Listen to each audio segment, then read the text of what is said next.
एक सुपरमार्केट में लोग अपनी जरूरत की चीजें ले रहे होते हैं। तभी अचानक बहुत घना कोहरा आकर पूरे स्टोर को घेर लेता है। तभी स्टोर के एक दरवाजे को बाहर से कोई जोर लगाकर खोलने की कोशिश करता है। जब यह देखने के लिए दरवाजा खोला जाता है कि बाहर कौन है, तो बहुत ही अजीब सी हाथ जैसी चीजें अंदर आती हैं और एक आदमी को बाहर खींचकर मार डालती है। अब इस स्टोर में मौजूद सैकड़ों लोग बाहर नहीं जा पा रहे हैं और अंदर ही फंस गए हैं। मतलब आप समझ सकते हैं कि इतनी जबरदस्त थ्रिलर मूवी आपको जरूर देखनी चाहिए। इस फिल्म का नाम है द मिस्ट। फिल्म के पहले सीन में हमें डेविड नाम का एक आदमी दिखता है जो एक पेंटिंग बना रहा होता है। इसके बाद हमें उसकी फैमिली भी दिखाई जाती है। बाहर बहुत तेज बारिश हो रही होती है, इसलिए सुरक्षित रहने के लिए ये तीनों बेसमेंट में जाकर बैठ जाते हैं। लेकिन अगली सुबह जब वे बाहर आते हैं तो देखते हैं कि एक पेड़ उनकी खिड़की पर गिरकर घर के अंदर तक आ गया है और डेविड जो पेंटिंग बना रहा था वो भी पूरी तरह खराब हो चुकी है। ये देखकर वो बहुत परेशान हो जाता है। बाद में डेविड और उसकी पत्नी स्टेफ अंदर आए हुए पेड़ को हटाने और टूटे हुए शीशे को ठीक करवाने की बात कर रहे होते हैं। तभी उनका बेटा बिली आकर कहता है कि मेरे साथ चलो, मुझे कुछ दिखाना है। लेकिन वो दोनों उस पर ज्यादा ध्यान नहीं देते। वो बस ये सोचकर खुश हो रहे होते हैं कि उनका बेटा कितना जल्दी बड़ा हो गया। फिर वो बोलते हैं ठीक है और बिली के पीछे बाहर जाते हैं। जैसे ही वो बाहर पुराने शेड के पास पहुंचते हैं, देखते हैं कि उनकी बोट हाउस पर एक बड़ा पेड़ गिरकर उसे पूरी तरह तोड़ चुका है। वो सोच रहे होते हैं कि ये भी नाश हो गया। तभी वो पहाड़ों की तरफ देखते हैं। वो अजीब सा मिस्ट आता दिखता है, लेकिन ये देखने में बिल्कुल नॉर्मल मिस्ट जैसा नहीं लगता। इसके बाद डेविड कहता है कि मैं पड़ोस वाले घर जाकर इंश्योरेंस की इन्फॉर्मेशन लेकर आता हूँ, क्योंकि बोट हाउस पर जो पेड़ गिरा है वो पड़ोसियों का है। उनकी इन्फॉर्मेशन लेकर अगर वो इंश्योरेंस क्लेम करे तो बोट हाउस का इंश्योरेंस पैसा उसी को मिलेगा। इसलिए वो पड़ोसी ब्रेंटन के घर जाता है। वहाँ जाकर देखता है कि वहाँ भी वही हालत है, हर तरफ पेड़ टूटकर गिरे पड़े हैं। इंश्योरेंस की इन्फॉर्मेशन पूछते हुए डेविड देखता है कि ब्रेंटन की कार भी पूरी तरह नाश हो चुकी है। तभी ब्रेंटन कहता है कि थोड़ी देर बाद मैं आपको दे दूंगा और फिर पूछता है कि क्या आप लोग सुपरमार्केट की तरफ जा रहे हैं, क्योंकि डेविड और उसका बेटा भी सुपरमार्केट जा रहे होते हैं, इसलिए वो उसे भी साथ ले लेते हैं। इसी तरह वो सब जा रहे होते हैं। तभी वो देखते हैं कि मिलिट्री के ट्रक पहले ही उस मिस्ट को देखकर पहाड़ों की तरफ जा रहे हैं। ये देखकर उन्हें थोड़ा अजीब लगता है और ब्रेंटन को इस टाउन की एक लेडी द्वारा कही गई कहानी याद आने लगती है। टाउन में एक मशहूर कहानी थी कि पहाड़ों के पास एलियंस का यूएफओ क्रैश हुआ था और वहाँ मिले यूएफओ और एलियंस पर साइंटिस्ट्स एक्सपेरिमेंट कर रहे हैं। ये बात एक बुजुर्ग लेडी ने बताई थी, लेकिन टाउन के लोग इसे मजाक की तरह लेते थे और कोई इसे सीरियस नहीं मानता था। इसके बाद जब वो लोग सुपरमार्केट पहुंचे तो देखा कि सिग्नल नहीं आ रहा था, इसलिए डेविड ने अपने बेटे को ब्रेंटन के साथ अंदर भेज दिया। पब्लिक फोन से स्टेफ को कॉल करने की कोशिश की, लेकिन वो भी काम नहीं कर रहा था। डेविड ने सोचा कि जल्दी काम निपटाकर निकलना चाहिए और सुपरमार्केट के अंदर आ गया। अंदर काम करने वाली सैली भी दिखाई दी। डेविड का अच्छा दोस्त ऑली भी वहीं मौजूद था। इसके बाद डेविड अपने बेटे के पास लौटा और ब्रेंटन भी अपनी जरूरत का सामान लेने चला गया। उसी स्टोर में अमांडा नाम की एक लेडी भी थी। उसी समय 3 मिलिट्री सोल्जर्स भी वहाँ पहुँच गए। वहाँ मौजूद बुजुर्ग लेडी बाकी लोगों से बात कर रही थी। तभी एक मिलिट्री पुलिस वाला आया और उसने तीनों सोल्जर्स को कहा कि 5 मिनट में उन्हें पहाड़ों के पास पहुँचना है। उसी समय टाउन की इमरजेंसी सायरन बहुत तेज बजने लगी। लोग समझ नहीं पा रहे थे कि क्या हो रहा है। तभी डैन नाम का एक आदमी अंदर आया जिसके चेहरे पर खून लगा था। वो घबराकर बोला कि मिस्ट के अंदर कोई क्रीचर है और उसने उस पर हमला किया। डैन बोला कि क्रीचर ने उसके फ्रेंड को उठाकर ले गया। ये सुनकर एक आदमी डरते डरते बाहर अपनी कार के पास गया। तभी वहाँ भी मिस्ट पूरी तरह भर गई। लोग सोच ही रहे थे कि क्या हो रहा है। तभी बाहर गया वो आदमी बहुत जोर से चीखा और सब डर गए कि उसके साथ कुछ बुरा हुआ है। उसी समय अचानक जोरदार भूकंप जैसा झटका आया और जगह इतनी हिलने लगी कि किसी से खड़ा भी नहीं हुआ जा रहा था। थोड़ी देर बाद सब फिर से शांत हो गया। झटका रुकते ही मेलिसा नाम की एक लेडी बोली कि वो अपने बच्चों को घर पर छोड़कर आई है और वो उसका इंतजार कर रहे होंगे। उसने सबसे मदद मांगी कि कोई उसे बाहर तक छोड़ दे, लेकिन कोई भी उसके साथ मिस्ट में जाने को तैयार नहीं हुआ। आखिर मेलिसा ने खुद ही फैसला किया और सीधे स्टोर से बाहर होकर मिस्ट में चली गई। ये सब देखकर बिली बहुत डर गया। डेविड ने उसे शांत करने की कोशिश की। इसी बीच कुछ और लोग आए और बिली के साथ खड़े हो गए। लोग बिली से बात करके उसे समझा रहे थे कि वो डरे नहीं। फिर डेविड ने कहा कि वो बिली के लिए बेडशीट लाता है। बिली हैटी नाम की लेडी के पास से ब्लैंकेट ढूंढते ढूंढते एक कमरे में पहुंचा। वहाँ उसने देखा कि जनरेटर खराब था और उससे बहुत धुआं निकल रहा था। बिली उसे बंद करने गया, लेकिन तभी बाहर से किसी ने शटर डोर पर जोर से धक्का दिया। ये देखकर वो बहुत डर गया और तुरंत बाहर आकर वहाँ खड़े लोगों को ये बात बता दी। स्टोर में काम करने वाले कुछ लोग भी वहाँ आ गए। उन्हें पता चला कि जनरेटर खराब है और उन्होंने उसे पहले ठीक करने का फैसला किया, लेकिन उसे रिपेयर करने के लिए बाहर जाना जरूरी था। नॉर्मन ने कहा कि वो बाहर जाकर रिपेयर कर देगा, लेकिन डेविड ने उसे रोका और कहा कि बाहर क्या है ये किसी को नहीं पता, ऐसे समय बाहर जाना ठीक नहीं है। तभी वहाँ काम करने वाला जिम डेविड से बहस करने लगा और बोला कि उन्हें अपना काम कैसे करना है ये वो खुद जानते हैं। डेविड को बीच में नहीं बोलना चाहिए। इसके बाद नॉर्म ने बाहर जाने के लिए दरवाजा थोड़ा सा खोला। वो डेविड का मजाक उड़ाते हुए बोला कि बाहर कुछ नहीं है। लेकिन उसी समय बाहर से ऑक्टोपस जैसी टेंटिकल्स अंदर आईं और उसे खींचने लगी। डेविड ने उसे बचाने की पूरी कोशिश की, लेकिन टेंटिकल्स ने नॉर्म की स्किन तक फाड़ दी। फिर और टेंटिकल्स आईं और उसे सीधे बाहर की तरफ खींचकर ले गईं। ये देखकर बाकी लोगों ने तुरंत दरवाजा बंद कर दिया। दरवाजा बंद करते समय एक टेंटिकल अंदर ही रह गई थी। डेविड ने पास रखी एक कड़ाही उठाई और उसका हिस्सा काटते ही वो टेंटिकल बाहर खिसक गई। इसके बाद जिम माफी मांगने आया, लेकिन डेविड को बहुत गुस्सा था और उसने उसे मुक्का मार दिया। डेविड बोला कि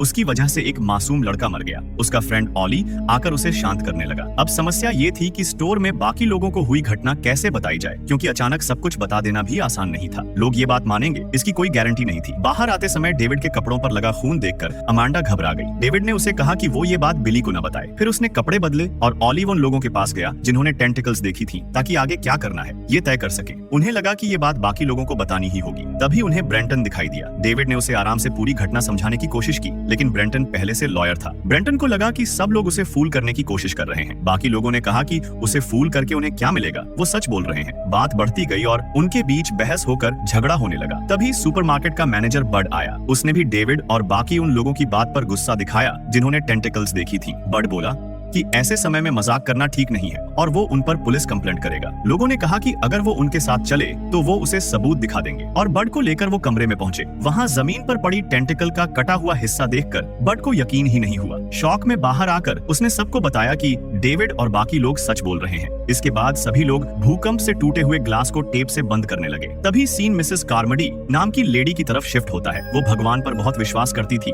और कहती थी कि बाहर मिस्ट में मौजूद राक्षस जैसे जीव भगवान का गुस्सा है जो उन पर हमला कर रहे हैं। मिस कार्मोडी को लगा कि बाहर के राक्षस उन्हें मारने की कोशिश कर रहे हैं और ये सब भगवान की तरफ से है। ये सोचकर वो बहुत डर गई और रोने लगी। उसी समय एमांडा बाथरूम यूज करने आई। उसने मिस कार्मोडी को रोते देख कहा कि अगर उन्हें डर लग रहा है या किसी से बात करनी हो तो वो हमेशा उनके साथ खड़ी रहेगी। लेकिन मिसेस कार्मोडी ने घमंड से जवाब दिया कि एमांडा जैसी औरत को अपना फ्रेंड बनाने से अच्छा है कि वो मर जाए। ब्रेंटन टेंटिकल देखने के लिए भी तैयार नहीं था और डेविड की बात पर भी भरोसा नहीं कर रहा था। सबको लगा कि उसे समझाना मुश्किल है, इसलिए सब चुप हो गए। जैसे ही वो रुकता है, मिसेस कार्मोडी फिर बोलना शुरू करती है। वो कहती है कि ये सब भगवान की वजह से हो रहा है, क्योंकि लोगों ने भगवान पर भरोसा करना छोड़ दिया है, इसलिए भगवान सबको सबक सिखाना चाहते हैं। मिसेस कार्मोडी कहती है कि अब भी समय है, सबको घुटने टेककर माफी मांगनी चाहिए और भगवान पर फिर से विश्वास करना चाहिए। मिसेस कार्मोडी की लगातार बातें सुनकर जिम को बहुत गुस्सा आ गया। उसे लगा कि वो बिना सिर पैर की बातें कर रही है, लेकिन मिसेस कार्मोडी रुकने वाली नहीं थी। वो बोली कि नॉर्म की मौत तो बस शुरुआत है और अगर लोग अब भी भरोसा नहीं करेंगे तो सब मर जाएंगे। ये सुनकर अमांडा आगे आई और उसने मिसेस कार्मोडी को एक थप्पड़ मार दिया, क्योंकि उसे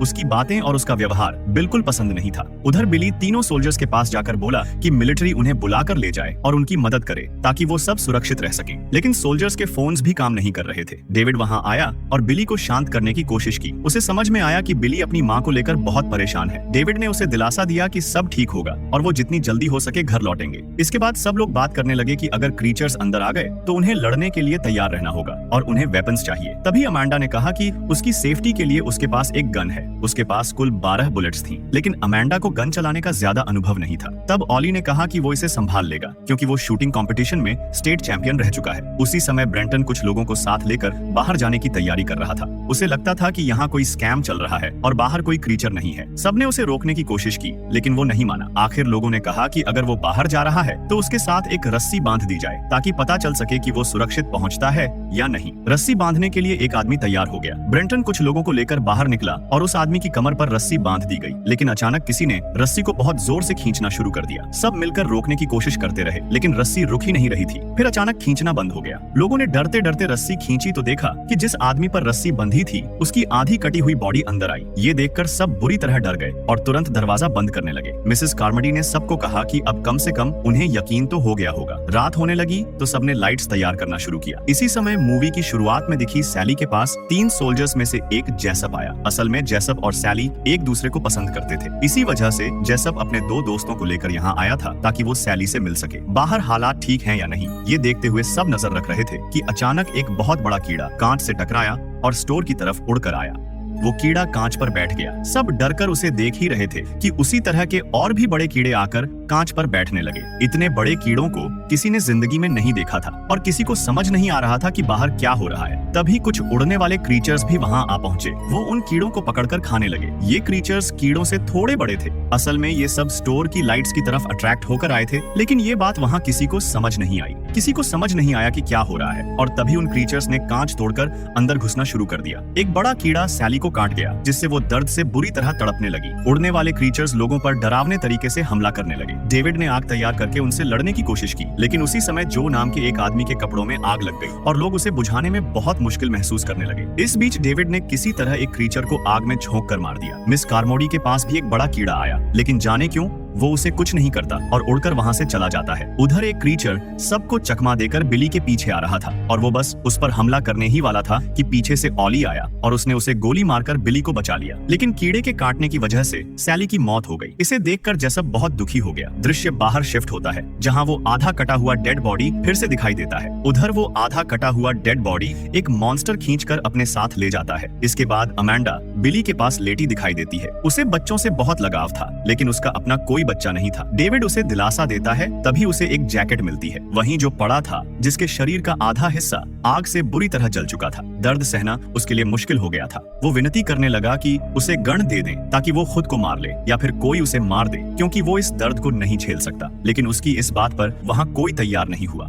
कोई भी जो की बात मानने को तैयार नहीं हुआ। तभी अमांडा ने देखा कि उनके साथ वाली हैटी नाम की लेडी की मेडिसिन भी खत्म हो चुकी थी। डेविड, ऑली और कुछ और लोगों के पास जाकर बोला कि जो का शरीर जल गया है और वो दर्द नहीं सह पा रहा। उसे बचाने का एक ही तरीका है, बाहर जाकर मेडिसिन और पेन किलर्स लाना। सुपरमार्केट के ठीक पास ही मेडिकल स्टोर था। अमांडा ने बताया कि हैटी की मौत हो चुकी है। ये सुनकर सबने हैटी की डेड बॉडी को स्टोर रूम में रख दिया। डेविड ने कहा कि उन्हें जल्दी से बाहर जाकर मेडिसिन लेकर आना होगा। इसके बाद उन्हें यहाँ से निकलने की भी योजना बनानी चाहिए। उसने बताया कि उसकी बड़ी कार बाहर खड़ी है और वो सब मिलकर वहाँ से भाग सकते हैं। लेकिन अमांडा इस बात से सहमत नहीं थी। उसने कहा कि स्टोर में मौजूद बाकी लोगों को छोड़कर वो लोग अकेले कैसे जा सकते हैं। डेविड ने उसे समझाया कि वो लोग यहाँ स्टोर के अंदर ज्यादा देर तक नहीं रह सकते और बाहर जाने का रास्ता ढूंढना ही पड़ेगा। डेविड ने कहा कि यहाँ छुपकर बैठे रहने से अच्छा है कि बाहर जाकर कुछ किया जाए, लेकिन सबसे जरूरी काम पहले मेडिसिन लाना था। बिली ने डेविड का हाथ पकड़कर कहा कि वो बाहर न जाए, क्योंकि अगर मॉन्स्टर्स ने उसे खा लिया तो वो क्या करेगा। डेविड ने उसे दिलासा दिया कि उसे कुछ नहीं होगा और वो वापस आ जाएगा। उसने बिली को अमांडा के पास छोड़ दिया। फिर अचानक डेविड ने कहा कि अगर वो वापस न आए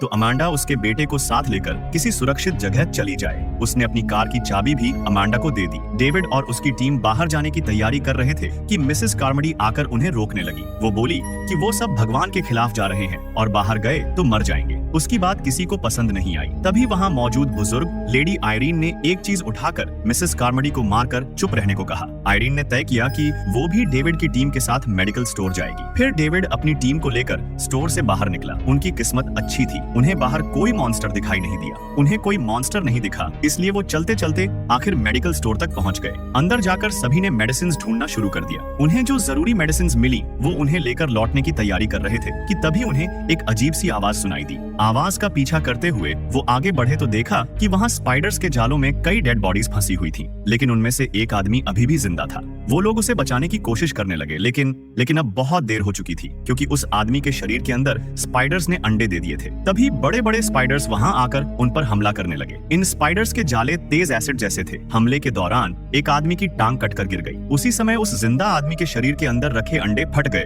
और हजारों छोटे स्पाइडर्स बाहर निकल आए। इसके बाद सभी लोग रास्ते में जितने स्पाइडर्स मिले उनसे लड़ते हुए आगे बढ़ने लगे। इस लड़ाई में वहाँ भी कई लोग मर गए, लेकिन जो बचे थे वो बड़ी मुश्किल से वापस स्टोर तक पहुँच पाए। कुछ समय बाद दिखाया जाता है कि बाकी लोग अभी भी उनकी बात पर भरोसा नहीं कर पा रहे थे, इसलिए सबने तय किया कि उन्हें जेसप के पास जाना चाहिए, क्योंकि वो सोल्जर था और शायद उसे पता हो कि मिस्ट कहाँ से आई और बाहर क्या हो रहा है। लेकिन जैसे ही वो उसकी तरफ जाने लगे, उन्होंने देखा कि वहाँ मौजूद ज्यादातर लोग मिसेस कार्मोडी की बात मानने लगे थे और उसी पर भरोसा कर रहे थे। अब जिम भी मिसेस कार्मोडी की बातों पर भरोसा करने लगा था, क्योंकि जब सब पर हमला हुआ था तब सिर्फ उसी पर कोई कीड़ा या क्रीचर ने हमला नहीं किया था। इसलिए लोगों को लगा कि कार्मोडी जो कह रही है वही सच है और ये सब भगवान की तरफ से हो रहा है। लेकिन डेविड और उसकी टीम के लोग इस पर यकीन नहीं करते। वो सीधे जेसप के पास पहुंचते हैं। वहां जाकर उन्हें पता चलता है कि जेसप के दोनों सोल्जर फ्रेंड्स गायब हैं। जेसप को भी नहीं पता कि वो कहां गए, क्योंकि जेसप भी डेविड और उसकी टीम के साथ मेडिकल स्टोर गया था। डेविड और उसकी टीम ने जेसप से कहा कि वो उसके दोनों फ्रेंड्स को ढूंढने में मदद करेंगे, लेकिन बदले में जेसप को ये बताना होगा कि यहाँ क्या हो रहा है। दूर खड़ा जिम भी उन्हें देख रहा था। सब लोग उन 2 मिसिंग सोल्जर्स को खोजते खोजते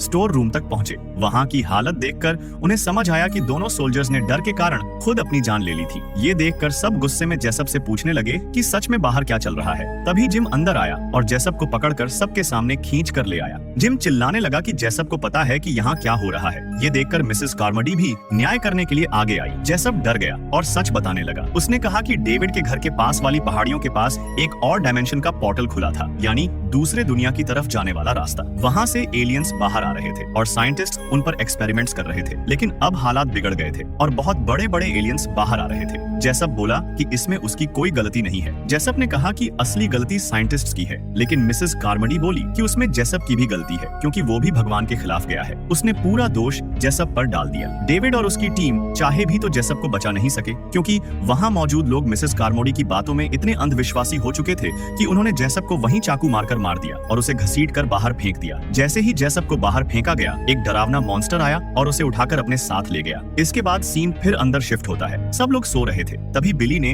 अपने पिता डेविड से एक वादा करवाया कि अगर कभी मॉन्स्टर्स उसे खा लें तो डेविड उसे ऐसे हाल में न देखने दे। डेविड ने उसे हिम्मत देने के लिए हाँ कह दिया। अगले दिन डेविड और उसकी टीम ने तय किया कि अब उन्हें यहाँ से निकल जाना चाहिए, क्योंकि मिसेस कार्मोडी की बातों में आकर बाकी लोग बहुत खतरनाक हो चुके थे। कल रात जेसप के साथ जो हुआ वो सबने देख लिया था, इसलिए डेविड ने सोचा कि अब और रिस्क नहीं लेना चाहिए। जब वो सब धीरे धीरे बाहर निकलने लगे तो देखा कि मिसेस कार्मोडी दरवाजे के पास खड़ी थी। डेविड और उसकी टीम ने कहा कि वो बाहर जाना चाहते हैं, रास्ता दें, लेकिन वो हटने को तैयार नहीं थी। वो बोली कि बाहर जाना भगवान के खिलाफ है। उसी समय उसके बात मानने वाले लोग डेविड और उसकी टीम को घेर लेते हैं। फिर मिसेस कार्मोडी ऐसी बात कहती है जिस पर कोई यकीन नहीं कर पाता। वो कहती है कि भगवान का गुस्सा शांत करने के लिए एक मासूम बच्चे की बलि देनी होगी। वो सीधे डेविड की तरफ देखकर कहती है कि उसका बेटा बिल्ली चाहिए, उसे बलि के रूप में देना होगा। ये सुनकर डेविड घबरा जाता है और अपने बेटे की रक्षा के लिए लड़ने को तैयार हो जाता है, लेकिन मिसेस कार्मोडी रुकने वाली नहीं थी। वो बार बार कह रही थी कि बच्चा दो। तभी ओली आगे आया और उसने उसे गोली मारकर वहीं मार दिया। ये देखकर बाकी लोग डर गए और इधर उधर भागने लगे। इसी मौके का फायदा उठाकर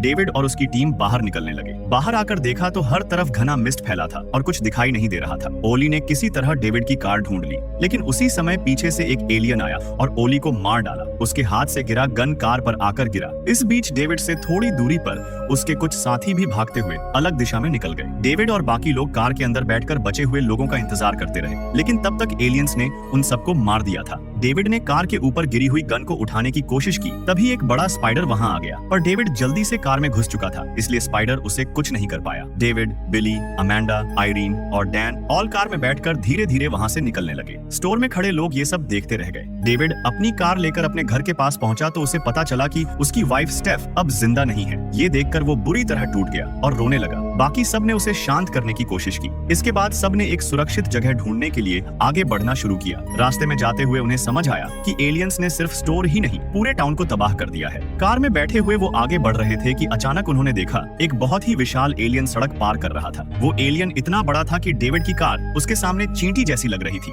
सब आगे बढ़ते रहे, लेकिन तभी कार का फ्यूल खत्म हो गया। अब उनके पास कोई और रास्ता नहीं था। उन्हें लगा कि बाहर जाएंगे तो एलियंस उन्हें मार देंगे, इसलिए उन्होंने सोचा कि उनके पास जो गन है उसी से वो खुद को मार लें, ताकि मॉन्स्टर्स के हाथों न मरना पड़े। लेकिन गन में सिर्फ 4 बुलेट्स थी, जबकि वो 5 लोग थे। सबकी आंखों में आंसू थे। थोड़ी देर बाद दिखाई देता है कि कार के अंदर 4 गोलियां चलाई जा चुकी हैं। डेविड ने अपने बेटे समेत बाकी 3 लोगों को भी गोली मार दी थी। ये देखकर वो पूरी तरह टूट गया और जोर जोर से चिल्लाते हुए कार से बाहर निकल आया, क्योंकि अब गोली नहीं थी और उसे लगा कि एलियंस ही उसे मार दें। वो चिल्लाते हुए मौत का इंतजार कर रहा था। तभी उसे लगा कि उसकी तरफ कुछ आ रहा है। उसने सोचा शायद मॉन्स्टर्स होंगे, लेकिन सामने से मिलिट्री के टैंक आते दिखाई दिए। मिलिट्री पूरी मिस्ट को साफ करते हुए आगे बढ़ रही थी और बहुत सारे लोगों को बचा रही थी। उन्हीं बचे हुए लोगों में मेलिसा भी थी, वही मेलिसा जो मूवी की शुरुआत में कहकर अकेले बाहर गई थी कि उसके बच्चे घर पर इंतजार कर रहे हैं। वो अब जिंदा बच चुकी थी। मिलिट्री ने सभी एलियंस को मारकर पूरा टाउन साफ करना शुरू कर दिया। ये देखकर डेविड और भी टूट गया। उसे लगा कि काश वो थोड़ी देर और इंतजार कर लेता तो उसके बेटे और बाकी लोग भी बच सकते थे। वो वहीं खड़ा दुख में डूब जाता है और यही मूवी खत्म हो जाती है। उम्मीद है ये मूवी समरी आपको पसंद आई होगी। अगर पसंद आई हो तो कमेंट करके बताइए कि इस मूवी में डेविड के बेटे का नाम क्या था, और वीडियो अच्छा लगा हो तो लाइक करें। मिलते हैं एक और मजेदार वीडियो में।